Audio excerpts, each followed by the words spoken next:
নেত্রী মানছেন, অভিষেক বন্দ্যোপাধ্যায়কে নেতা মানছেন না? মমতা বন্দ্যোপাধ্যায় একজন খুব টল লিডার, তিনি আমাদের সবার নেত্রী। আমি পার্টি থেকে বহিষ্কৃত হতে পারি, তাতে মমতা বন্দ্যোপাধ্যায়ের প্রতি আমার সম্মান কমে যাওয়ার কোনো প্রশ্ন নেই। তার প্রতি যে সম্মান ছিল সেই সম্মানই সবসময় থাকবে। মমতা বন্দ্যোপাধ্যায়ই আমার নেত্রী, আমাদের নেত্রী। অভিষেক বন্দ্যোপাধ্যায় সম্পর্কে আপনার অবজারভেশন, আপনি কি নেতা মানেন না?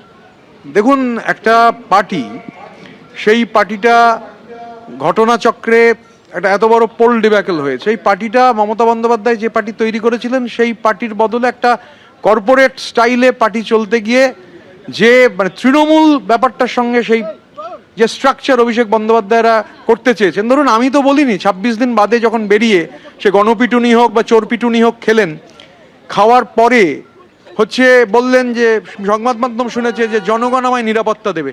জনগণ যাকে নিরাপত্তা দেবে তাকে কেন্দ্রীয় নিরাপত্তা চাইতে হচ্ছে কেন? আমার সঙ্গে একজন আমার নিরাপত্তা রক্ষী যিনি আছেন, আমার সিনিয়র দাদা, তিনি যে একজন থাকেন এই গাড়ি নিয়েই, ওনাকে নিয়েই, আরও একজন, উনি না থাকলে অন্য একজন, আমরা উলুবেড়িয়া যাই, যাতায়াত করি। গতকাল থেকে গদ্দার বেঈমান এসব শুনছি, কিন্তু কোথাও চোর চোর চোর চোর শুনতে হচ্ছে না স্বাভাবিকভাবে। এবং সব থেকে বড় কথা হচ্ছে, আমি রাজ্য সরকারের কাছেও নিরাপত্তা চাইনি, আমি কেন্দ্রীয় সরকারের কাছেও নিরাপত্তা চাইনি। কারণ আমি এটা দেখছি যে উলুবেড়িয়াতে ভোটের আগে থেকেই দুর্নীতির বিরুদ্ধে যে সরব হয়েছিলাম, বিশেষ করে উলুবেড়িয়া সরকারের বিরুদ্ধে, এগুলো যদি মনে করেন যে পার্টিতে বলিনি, আইপ্যাককে বলেছি, পার্টি মানে তো আইপ্যাক, সেই সংস্থাকে রিপোর্ট করতে হতো। তাদের বহুবার বলেছি, আমাকে যখন ভোটের দিন যে সাবাতোজ করা হয়েছিল, আমি যখন দেখতে পাচ্ছি আমার এজেন্টরা বসতে পারছে না, দু ধরনের সই, প্রশাসনের কাছে একটা সই জমা পড়েছে আর পোল প্যাকেটে আরেক ধরনের সই। যখন বললাম যে আমি দুপুরবেলায় সাংবাদিক সম্মেলন করব, কেননা এটা তো চলতে পারে না, গোটা ভোট প্রথম 3 দিন ঢুকতে দেননি উলুবেড়িয়া সরকাররা, তারপরে ভোটে সাবাতোজ করছেন, ভোটের দিন ওই ঘটনা ঘটছে, তখন বলা হয়েছিল উলুবেড়িয়া পৌরসভার চেয়ারম্যান ও দুর্নীতির শিরোমণি অভয় দাস, তাকে এবং আরেকজন আকবর শেখ, এদের বিরুদ্ধে ব্যবস্থা হবে, কিন্তু প্লিজ আপনি ঘুণাক্ষরে পুলক রায়কে নিয়ে কিছু বলবেন না, আমরা বাকিটা নিশ্চিতভাবে দেখব। তা আমার এখন বলার, সরকারকে অনুরোধ করব যে বিশেষ করে এরম পুলক রায়েরা, উলুবেড়িয়া সরকাররা যারা আছেন, শুধু এরা নন, এখানে উনি পিডব্লিউডি পিএইচির মন্ত্রী ছিলেন। উনি কার জন্যে পিডব্লিউডি পিএইচির মন্ত্রী ছিলেন? কোথায় হচ্ছে ওনার দপ্তরের আধিকারিকরা যেতেন? ওনার পিডব্লিউডির আন্ডারে যে রাষ্ট্রায়ত্ত আন্ডারটেকিংগুলো রয়েছে, মানে গভর্নমেন্টের, স্টেট গভর্নমেন্টের আন্ডারটেকিং, যেমন ম্যাকিন্টোস বার্নের এমডি, সেই এমডি কোথায়, ক্যামাক স্ট্রিটে কখন যেতেন, কবে যেতেন, সুমিত রায়ের সঙ্গে তার কি যোগাযোগ ছিল, সবই গোটা এটা একটা বড় নেক্সাস, পাবলিক মানি। আজকে আপনারা বলছেন না যে হুইসেল ব্লোয়ার, কালকে আমায় অনেকে বলেছেন যে হুইসেল ব্লোয়ারের কাজ, আমি আপনাদের এবার বলি, আমি নাম বলবো না, একজন বয়স্ক সিনিয়র সিটিজেন, আমি নামটা না বলে হচ্ছে আমি গোটাটা আপনাদের বলছি, আমি 1 মিনিট। ডিয়ার ঋতব্রত, আই, নামটা বলছি না, সিনিয়র সিটিজেন রিসাইডিং অ্যাট, জায়গাটাও বলছি না, have taken note of your recent statement in the news media wherein you expressed willingness to act as a whistleblower to expose corruption. As somebody actively engaged in exposing corruption, 1 minute, As somebody actively engaged in exposing corruption, I wish to draw your attention specifically to the malpractices of former Minister Pulak Roy in the Public Health Engineering Department. I am in possession of documentary evidences showing irregularities in the procurement of ferules valued more than 200 crores under the Jal Jeevan Mission scheme.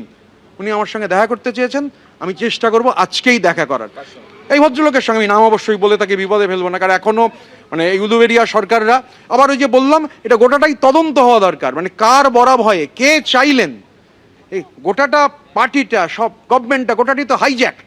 সেই hijacked যে crown Prince, সেই crown Prince যিনি এখন বলছেন জনগণ নিরাপত্তা দেবে বলেছিলেন গণপিটুনির দিন, এখন বলছেন সেন্ট্রাল নিরাপত্তা চাইছেন, তো তাদের বরা ভয়ে এই যে একটা, আমি আকাল বলেছি তো যে দেখুন উলুবেড়িয়ার মানুষ ভোটের আগে আমায় সাবধান করেছেন, এবং আমার যদি ওখানে কেউ বক্তৃতা, যেহেতু দূরে কলকাতা থেকে মিডিয়া তেমন যায়নি, কিন্তু ভোটের আগে থেকেই যদি দেখেন আমি একা কিছু লোককে নিয়ে ঘুরেছি একটা টোটোর মাথা খুলে বা ম্যাটাডোরের মাথা খুলে, স্বাভাবিকভাবে এটা এই যে মানে মানুষ বলছেন 100 জনের মধ্যে 90 জন মানুষ বলছেন যে এখানে প্রায় 2500 করে 4টে ফেজে 10,000 ঘর নেই, একটা ঘর মানে 3,67,000 টাকা স্বাভাবিকভাবে, বা ওখানে যে বিপুল পরিমাণ নির্মাণ হচ্ছে, বলছে আমি তো বলতে পারবো না, যে মানুষ বলছে যে পুরসভায় কোনো হচ্ছে টেন্ডার হয় না ঠিক মতো, 1 জন 2 জন 3 জন, আমার কাছে ঘটনাচক্রের নামগুলো রয়েছে, বলে দেয়াই ভালো, এই যে নামগুলো পরপর রয়েছে, যে ওখানে আধিকারিক উলুবেড়িয়া পৌরসভার কি অনুপম সামথিং, অশোক সরকার, এরা সবাই যুক্ত। স্বাভাবিকভাবে এগুলো সব রেস করতে হবে, দেখা যাক আমরা এগুলো। আপনার সঙ্গে তৃণমূলের অনেক বিধায়ক কি আছেন, মানে আপনার আছেন মানে বক্তব্যের সঙ্গে? দেখুন, তারা বলতে পারবেন। আমি যৌথভাবে আমার আর সন্দীপন ছাড়া কারুর দায়িত্ব নিতে পারবো না। আমরা দুজনে যা করেছি যৌথভাবে করেছি। অভিষেক বন্দ্যোপাধ্যায় যে লেটার দিয়েছিলেন তাতে যাদের বিরোধী দলনেতা করার কথা বলা হয়েছে, ঋতব্রত বন্দ্যোপাধ্যায় সন্দীপন ছাড়া তাকে বিরোধী দলনেতা চাইছেন না? আমরা পার্টি তো বলেনি, কোনো রেজলিউশনই তো দেয়নি, অ্যাটেন্ডেন্সে সই হয়েছিল, তো রেজলিউশন কোত্থেকে এলো? আমি কাজ ছেড়ে বেরিয়ে আসছি, তারপর আবার কথা বলবো। আপনার কাছে দেখা করবেন? হ্যাঁ, আমার কিছু কাজ আছে অ্যাসেম্বলিতে। আমি আসছি, আমি ঘুরে আসছি। মমতা বন্দ্যোপাধ্যায়ের তৃণমূল কোথায়? গোটাটাই তো হাইজ্যাক্ট হয়ে গেছে, একটা কর্পোরেট সংস্থা হাইজ্যাক করে নিয়েছে। একনাথ সিংহের ভূমিকায় দেখা যাচ্ছে। এগুলো মিডিয়ার স্পেকুলেশন, আমি ক্যানন ফডার ফিট করতে পারবো না। আমি বেরিয়ে আসছি, কাজটা সেরে চলে আসছি। মমতা বন্দ্যোপাধ্যায় এখনো তার নেত্রী রয়েছেন। ঋতব্রত বন্দ্যোপাধ্যায় বিধানসভায় ঢোকার মুখে এমনটাই বললেন। গতকালই দল তাকে বহিষ্কার করেছে, কিন্তু তৃণমূল বিধায়ক তিনি বলছেন তৃণমূল কংগ্রেস যা মমতা বন্দ্যোপাধ্যায় তৈরি করেছিলেন তা কিন্তু একেবারে হাইজ্যাক হয়ে গিয়েছে। আইপ্যাকের নাম করে তিনি আক্রমণ শানিয়েছেন, নাম করেছেন অভিষেক বন্দ্যোপাধ্যায়েরও। গণপিটুনি শনিবার তাকে দেওয়া হয়েছে, এমনটাই তিনি বলছেন। এবং সেই ঘটনার পর তিনি বলছেন অভিষেক বন্দ্যোপাধ্যায় বলেছিলেন যে জনগণ তাকে নিরাপত্তা দেবে, তাহলে কেন্দ্রীয় বাহিনীর নিরাপত্তা কেন প্রয়োজন? আজকে এই প্রশ্ন তুলছেন ঋতব্রত বন্দ্যোপাধ্যায়। একে একে উলুবেড়িয়া পুরসভার চেয়ারম্যান দুর্নীতিবাজ যেমনটাই অভিযোগ তিনি করছেন, পুলক রায় তার বিরুদ্ধে নির্দিষ্ট করে অভিযোগ রয়েছে, আজ যেমনটাই দাবি করছেন ঋতব্রত বন্দ্যোপাধ্যায়। বিধানসভায় তৃণমূল কংগ্রেসের সই জালিয়াতি, আর এর ফলেই কি তৃণমূল কংগ্রেসের পরিষদীয় দলে ভাঙন ধরবে? গতকালই আপনারা জানেন ঋতব্রত বন্দ্যোপাধ্যায় এবং সন্দীপন সাহা এই দুই তৃণমূল কংগ্রেসের বিধায়ককে দল বহিষ্কার করার সিদ্ধান্ত নিয়েছে। দল বিরোধী কাজের অভিযোগ এই দুই তৃণমূল বিধায়কের বিরুদ্ধে। দুজনেই তারা অভিযোগ জানিয়েছিলেন যে বিধানসভায় যে প্রস্তাব অভিষেক বন্দ্যোপাধ্যায় দিয়েছেন এবং সেখানে 70 জনের মধ্যে 13 জনের সই জালিয়াতি করা হয়েছে বলে স্পিকারের কাছে তারা অভিযোগ দায়ের করেছিলেন। সেই অভিযোগের প্রেক্ষিতেই কিন্তু মুখ্য সচিব, পুলিশ মন্ত্রী তথা রাজ্যের মুখ্যমন্ত্রী শুভেন্দু অধিকারীর পরামর্শে এফআইআর দায়ের করেন হেয়ার স্ট্রিট থানায় এবং এর ভিত্তিতে সিআইডি তারা তদন্তে নামে।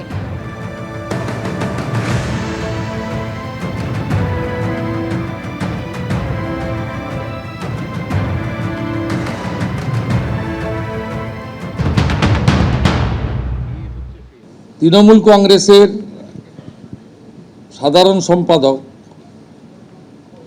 তিনি একটা রেজুলেশনের কপি পাঠান 70 জনের এমএলএ সই করা। 27/5 দুজন এমএলএ মাননীয় ঋতব্রত বন্দ্যোপাধ্যায় এবং সন্দীপন সাহা অভিযোগ করেন, complainant allege that the resolution dated 6/5/2026 was manufacture and fabricated. The complaint mentioned that as many as 14 signatures were in block letters. টিএমসির দুজন এমএলএর অভিযোগের ভিত্তিতে স্পিকারের নির্দেশে প্রিন্সিপাল সেক্রেটারি হেয়ার স্ট্রিট থানায় একটি এফআইআর করেন এবং হোম সেক্রেটারির নির্দেশে আমার অনুমোদনে পুলিশ মন্ত্রী হিসেবে এটাকে সিআইডিতে দিয়ে দেয়। সিআইডি 13 জন এমএলএকে ইনভেস্টিগেট করে with video photography and signature verification করার জন্য সরকারি লোককে সাথে নিয়ে। এদের মধ্যে 3 জন এমএলএ বাহারুল ইসলাম, অরূপ রায় এবং সুভাষিস দাস, তারা ভিডিওগ্রাফি এবং সিআইডিকে বলে সই আমাদের নয়। ভোটে ভরাডুবির ক্ষতে প্রলেপ দেওয়ার আগেই কিন্তু সামনে চলে এসেছে তৃণমূলের সই জালিয়াতি, আর সেখানেই প্রশ্ন উঠছে এবার কি তাহলে ভাঙনের মুখে তৃণমূলের পরিষদীয় দল? সই জালিয়াতির বিরুদ্ধে সরব হয়েছেন বহিষ্কৃত ঋতব্রত বন্দ্যোপাধ্যায় এবং সন্দীপন সাহা। উলুবেড়িয়া পূর্বের তৃণমূল বিধায়ক ঋতব্রত বন্দ্যোপাধ্যায় এবং এনটালির জয়ী বিধায়ক সন্দীপন সাহা, যাদের দল থেকে বহিষ্কার করা হয়েছে। সই জাল বিতর্কে এই দুই বিধায়ককে বহিষ্কার করেছে তৃণমূল কংগ্রেস। দল বিরোধী কাজের অভিযোগ রয়েছে তাদের বিরুদ্ধে, এমনই জানানো হয়, এবং তারপর এই দুই বিধায়ককে বহিষ্কার করা হয়েছে দল থেকে। এই ঋতব্রত বন্দ্যোপাধ্যায় এবং সন্দীপন সাহার অভিযোগ, যার ভিত্তিতে এফআইআর দায়ের হয়েছিল, গতকালই নবান্নে জানিয়েছিলেন মুখ্যমন্ত্রী শুভেন্দু অধিকারী। যার বিরুদ্ধে সই জালের অভিযোগ, তাকেই জবাব দিতে হবে। বিধানসভায় সই জাল বিতর্কে মুখ্যমন্ত্রীর নিশানায় ছিলেন অভিষেক বন্দ্যোপাধ্যায়।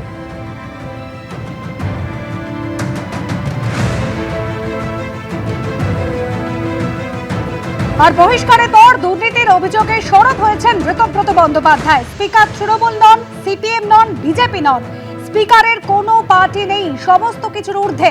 অনেকের নাম নেই, তাদের সই করানো হয়েছে, আমাকে হারানোর চেষ্টা করা হয়েছিল। আর কি অভিযোগ করলেন ঋতব্রত বন্দ্যোপাধ্যায়, শোনাবো।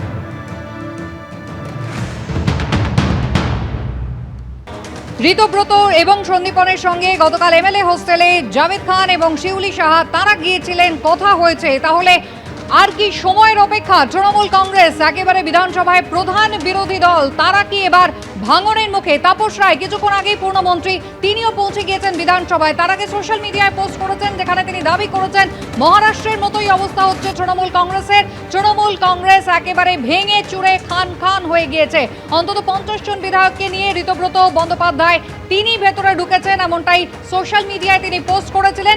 ঢোকার সময় কি বললেন তাপস রায়, দেখুন। তৃণমূলে দুটো ভাগে ভাগ হয়ে গেছে, মমতাকেও ডিনাই, অভিষেককে তো বটে। তো এরকম একটা পরিস্থিতি সৃষ্টি হয়েছে। পার্টির রেজাল্ট 1 মাসও হয়নি, এখনও বাকি আছে আরও 2 দিন, তাই না? তো সুতরাং এটা অনিবার্য ছিল, এটা হওয়ারই ছিল এবং এটা হবে, এটা ঘটবে।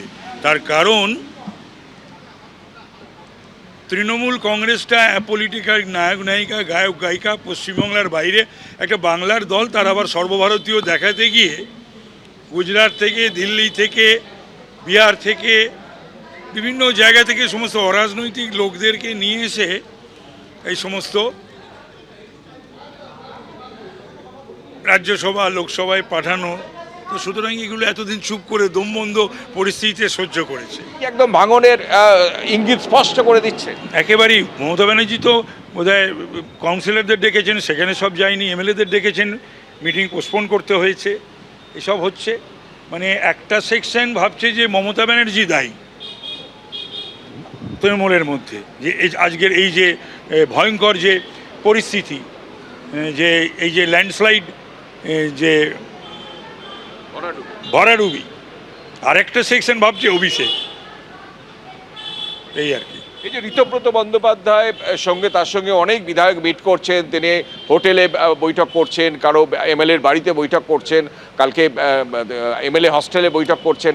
এখানে কি কোথাও ঋতব্রত বন্দ্যোপাধ্যায়কে ঘিরে একটা অন্য তৃণমূল তৈরি হওয়ার একটা, সেটা ওরা বলতে পারবে, সেটা আমি জানি না। ওদের কি উদ্দেশ্য, ওরা কি করবে, কি ঘটতে চলেছে, কি ঘটবে, এখন তো পরিষদীয় দলে সীমাবদ্ধ। এটা পরিষদীয় দলের বাইরে কি ঘটবে না ঘটবে সেটা পরবর্তী, কারণ এইটা এখন সীমাবদ্ধ তৃণমূল পরিষদীয় দলের মধ্যে। যেখানে কতজনের বিধায়কের সমর্থন থাকলে নতুন করে আবার একটা বিরোধী দল তৈরি করা যায়। সঠিক সইটই যদি ঠিকঠাক থাকে তাহলে পরে 294তে 30 জন হলে পরেই পরিষদীয় দলের নেতা, অর্থাৎ সে বিরোধী দলের নেতা হয়। 50, 52, 53 হয়ে গেলে তো সে সম্ভাবনা হয়েছে বলা যায়। তাপস রায়ের সঙ্গে কথা বললাম, তাপস রায় বলছেন যে 50, 52 এবং কিছুক্ষণ আগে তাপস রায় একটা পোস্ট পর্যন্ত করেছেন, যেখানে একদম ঋতব্রত বন্দ্যোপাধ্যায় 50 জনের বেশি এমএলএ সমর্থন নিয়ে বিধানসভায় ঢুকে গেছেন, এমন কথা জানাচ্ছেন। অর্থাৎ তৃণমূলের ভাঙন, তৃণমূলের মধ্যে অন্য তৃণমূল তৈরি, মমতা বন্দ্যোপাধ্যায়ের হ্রাস হাত থেকে যে একদম সরে যাচ্ছে তা একদম স্পষ্ট হচ্ছে কয়েকদিনের ঘটনা পরম্পরায়। এখন এবার দেখার যে ঋতব্রত বন্দ্যোপাধ্যায় সেই চিঠি জমা দেন এবং কখন জমা দেন এবং তারপর তাতে কার কার সই থাকে এবং সেই সইয়ের পরিপ্রেক্ষিতে বিধানসভার অধ্যক্ষ পরবর্তী ক্ষেত্রে কী সিদ্ধান্ত নেন। কিন্তু এটা তাৎপর্যপূর্ণ, যিনি তাপস রায়, রাজ্যের মন্ত্রী, সিনিয়র বিধায়ক, প্রাক্তন তৃণমূল কংগ্রেসের নেতা, সেই তাপস রায় যখন ঢুকছেন তার ঠিক আগেই ঋতব্রত বন্দ্যোপাধ্যায়ের গাড়ি ঢুকছে এবং তাপস রায় যখন ঢুকছেন তার আগে তাপস রায়ের এই টুইট বা তাপস রায়ের এই সোশ্যাল মিডিয়ায় পোস্ট তাৎপর্যপূর্ণ। এখন শুধু সময়ের অপেক্ষা তৃণমূলের ভাঙন এবং পরবর্তী ক্ষেত্রে কোন দিকে এগোবে রাজ্য রাজনীতি বা রাজ্যের বিরোধী দলের গতিপথ, এখন সেটাই এখন দেখার।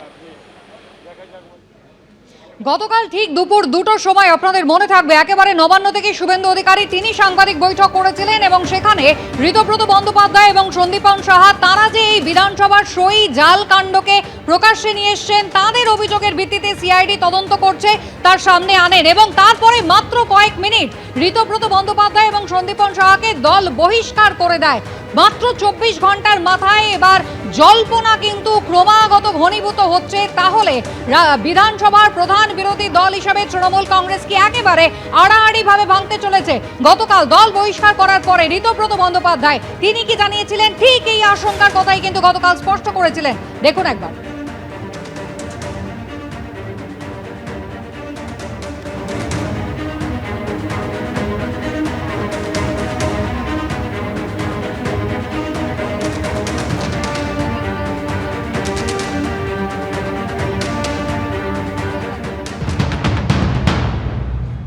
আপনারা চিঠি দিয়ে কি কোনো অভিযোগ করেছিলেন? কি অভিযোগ করেছিলেন? কি আমাদের বক্তব্য ছিল 6 তারিখ যে মিটিং হয় সেই মিটিংয়ে কোনো রেজলিউশন নেওয়া হয়নি। 19 তারিখ অ্যাটেন্ডেন্স দেওয়ার সময় বলা হয় যে 6 তারিখ মানে ডেটটা লিখুন 6 তারিখ, তো 19 তারিখ সই করা হচ্ছে কিন্তু বলা হচ্ছে ডেট। এত নৈতিকতার কথা! 19 তারিখ সই করতে বলছে, বলছে যে 6 তারিখে সই করুন। এবারে যখন সই করছি দেখছি অনেকে নেই, তাদের নাম লেখা হয়েছে। আমরা পার্টি বলে দেওয়া হচ্ছে যে 6 তারিখে লিখতে হবে। এবার স্বাভাবিকভাবে আমরা স্পিকারকে গোটা বিষয়টা জানিয়েছি। আমি দেখেছি যে বিধায়ক নেই, সই করতে গিয়ে দেখছি তার নাম লেখা রয়েছে। তারপরে খেয়াল করে দেখলাম ওই ক্যামাক স্ট্রিট কোম্পানির কিছু যারা চাকুরিজীবী অনেকে চাকরির মধ্যে চলে গেছে। সই করলো ওইগুলোতে? ওরাই খাতা নিয়ে নাড়াঘাটা করছিল। এখন তদন্ত করে দেখতে হবে। আমি তো মুখ্যমন্ত্রীকে অনুরোধ করব, সাধারণ সম্পাদকের যে অফিসের যারা ছিলেন তাদেরও আমার ধারণা তদন্তের আওতায় আনা দরকার, কারণ এরাই খাতা নাড়াঘাটা করছিল যারা নেই। এবং এটা আমার কথা নয়, টাওয়ার লোকেশনে তো দেখা যাচ্ছে যে একজন এমএলএ নেই। শুধু নিজেদের হুইমস অ্যান্ড ফ্যান্সিজ সেগুলো চরিতার্থ করতে গিয়ে এই কাণ্ড ঘটানো হয়েছে। তা কাউকে না কাউকে, somebody has to bell the cat. Sandipan Saha আর এক বহিষ্কৃত তৃণমূল বিধায়ক এত দুর্নীতির পর কেন সই জালিয়াতি তা নিয়ে প্রশ্ন তুলেছিলেন। নিয়ম বহির্ভূত কাজ, যেটা আমরা মানব না, কাজ করে বহিষ্কার হলে স্বাগত বলেছিলেন সন্দীপন সাহা।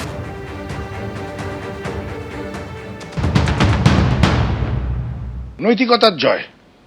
নৈতিক কাজ করতে যদি বহিষ্কার হতে হয় এমন একটা অনৈতিক কর্মকাণ্ড করা দলের কাছে স্বাগত। ভালোভাবে নিলাম, খুব ভালোভাবে। এই কাজটাকে নৈতিক কেন মনে করছে? একটা অ্যাটেন্ডেন্স খাতাকে রেজলিউশনে পরিণত করে অনুপস্থিত বিধায়কদের নাম ব্লক লেটারে লিখে সাধারণ সম্পাদক অভিষেক বন্দ্যোপাধ্যায় তিনি সেটা মাননীয় অধ্যক্ষের কাছে পাঠিয়ে দিলেন রেজলিউশন হিসেবে। এর চেয়ে নিয়ম বহির্ভূত অনৈতিক কাজ হতে পারে কি? এ তো বিধানসভার আইনকে মানবই না, এই সিদ্ধান্ত নিয়েছে। আমরা শপথ নিয়েছি বিধানসভায়, সেই শপথকে রক্ষা করতে হবে। সেই শপথ রক্ষা স্বার্থে যেটা করার, হুইসেল ব্লোয়ার হিসেবে কাজ করা, সেটা আমি এবং ঋতব্রত ব্যানার্জি করেছি। বিবেকের দায় থেকে? নিশ্চিতভাবে মানুষের প্রতি দায়বদ্ধতা, নিজের বিবেকের দায় এবং নিজের পরিবারের মুখের দিকে চেয়ে এই কাজ আমরা করেছি। কালকে যখন এই প্রশ্ন উঠছে, সই জালিয়াতির কথা বিভিন্ন জায়গায় উঠছে, আমাদেরকে তো শুনতে হচ্ছে আমাদেরও কি সইটা জালি? এই প্রশ্নের জবাব আমি কেন দেব বলুন তো? অন্যায় করবে দল আর তাই দায় নেব আমরা কেন? কিসের জন্য? এবিপি আনন্দ, এগিয়ে থাকে, এগিয়ে রাখে।